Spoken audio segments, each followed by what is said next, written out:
Pakistani Punjabi film industry का असासा जो माशाल्लाह आज भी हयात है, जिसकी तारीख पाकिस्तान फिल्म इंडस्ट्री के शुरुआती दौर से मिलती है, जो इस वक्त जिंदगी की 86 बहारें देख चुके हैं। काफी ज़ईफ हो गए हैं लेकिन माशाल्लाह आज भी तंदुरुस्त हैं, अपने पांव पर चलते फिरते हैं और दोस्तों के साथ खुद की 86वीं सालगिरह मना रहे हैं।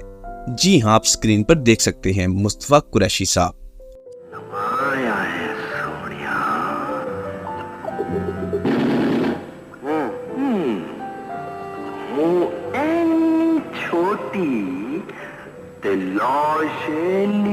पंजाबी फिल्म इंडस्ट्री के अब तक के सबसे बड़े विलन नूरी नत जो इस वक्त बहुत बूढ़ा हो चुका है, मगर उसकी आवाज, डायलॉग और फिल्में आज भी वैसी ही कैफियत तारी कर देती हैं जैसे कि आज से दहाइयां पहले महसूस होती थीं।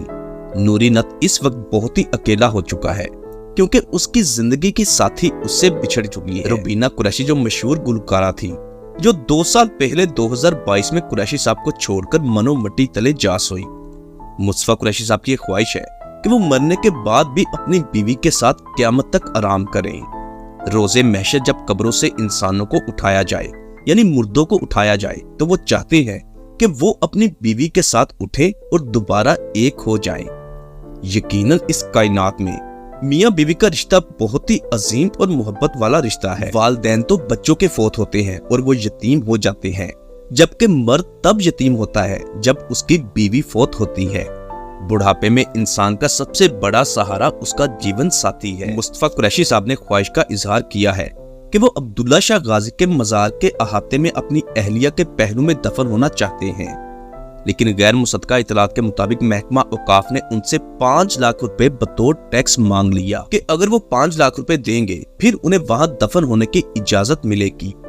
बहुत ही अजीबोगरीब और हैरानकुन बात थी कि पाकिस्तान फिल्म इंडस्ट्री का इस कदर बड़ा फनकार, जिसकी मरने के बाद ख्वाहिश है कि अब्दुल्ला शाह गाजी के मजार के अहाते में दफन किया जाए, लेकिन रियासती सतह पर उस पर टैक्स के नाम पर 5 लाख रुपए की डिमांड करना अजीब बात है।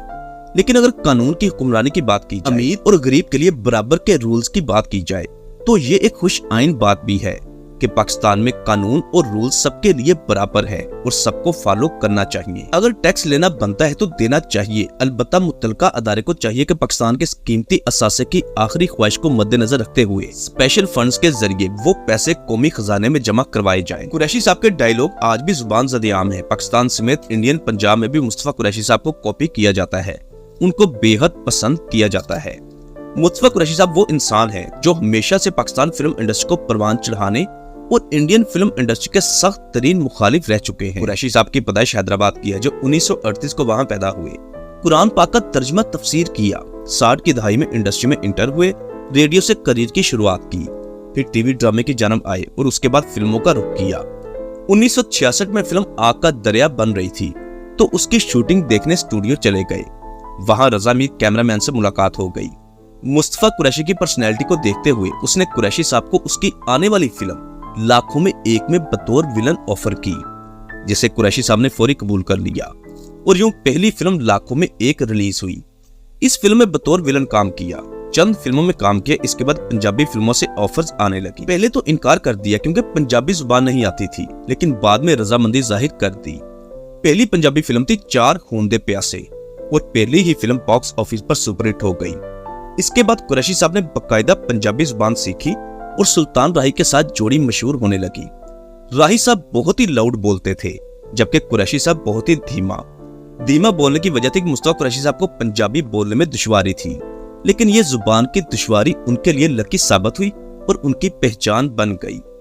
फिल्म मौला जट ने मुस्तफा कुरैशी को पूरी दुनिया में मशहूर कर दिया और हमेशा के लिए अमर कर दिया।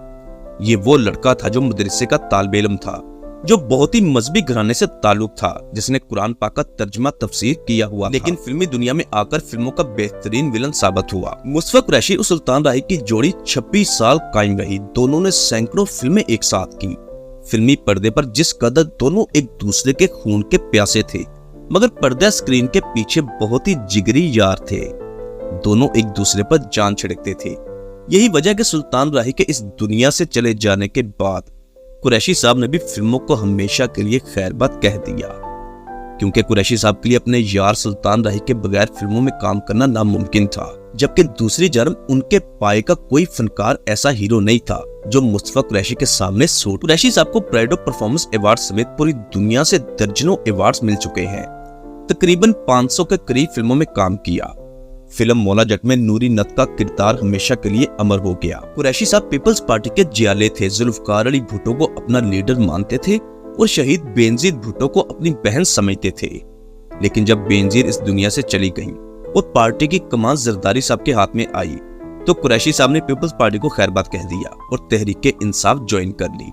इमरान खान को अपना लीडर माना और तहरीक इंसाफ का अलम बुलंद किया। 1971 में रेडियो आर्टिस्ट रुबीना कुरैशी से पसंद की शादी हुई। शादी के बाद दोनों लाहौर शिफ्ट हो गए और हमेशा के लिए लाहौर के होकर रह गए। अल्लाह पाक ने 2 बच्चों की रहमत से नवाजा, एक बेटा और एक बेटी, और बेटा आमर कुरैशी भी इंडस्ट्री के साथ ही वाबस्ता है। इसी महीने 11 मई को कुरैशी साहब 86 साल के हो चुके हैं।